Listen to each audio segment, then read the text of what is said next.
Siamo con Maurizio Antonini, direttore di CIA Padova. Parliamo di una problematica ricorrente, l'inflazione che aumenta, tanto lo sappiamo, ormai ci abbiamo fatto l'abitudine purtroppo, però gli agricoltori non hanno il giusto riconoscimento dei prodotti. Sì, è proprio così come dice lei. Oggi l'inflazione è 1,9, 2% a livello nazionale, forse a Padova un po' di più. Qualcosa di più, vuol dire che il carrello della spesa aumenta, però nello stesso tempo per quanto riguarda il prezzo agli agricoltori del prodotto che vengono venduti alla grande distribuzione diminuisce.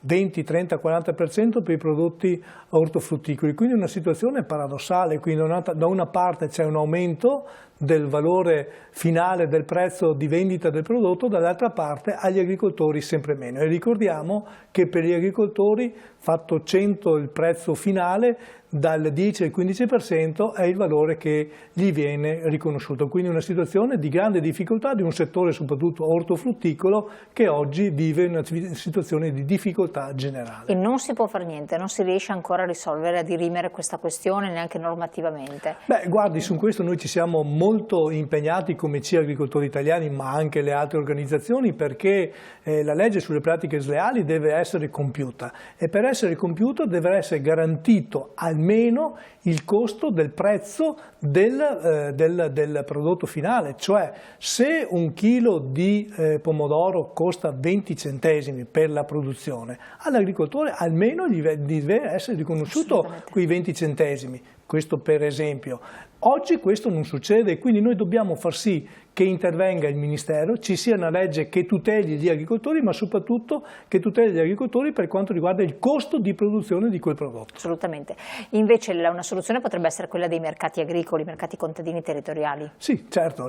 Noi come CIA Agricoltori Italiani ci sforziamo molto per la valorizzazione dei nostri prodotti e la valorizzazione si fa in due modi: valorizzare il prodotto nei mercati agricoli e nelle nostre aziende agricole. Quindi questo è l'aspetto importante che noi oggi dobbiamo implementare.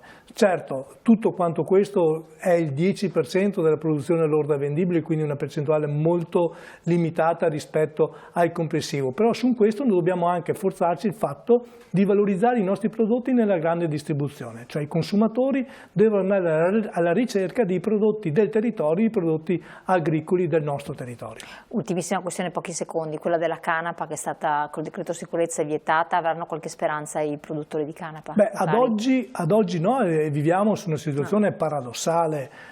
Qualche anno fa la Regione Veneto ha dato dei finanziamenti per i produttori agricoli sulla canapa, che tra l'altro sono produttori molto giovani, quindi il giovane dell'agricoltura ha investito nella canapa per la valorizzazione di questa pianta. Oggi sempre meno viene questo, anzi oggi sono fuori gioco perché la norma oggi prevede che loro non hanno la possibilità più di produrre canapa.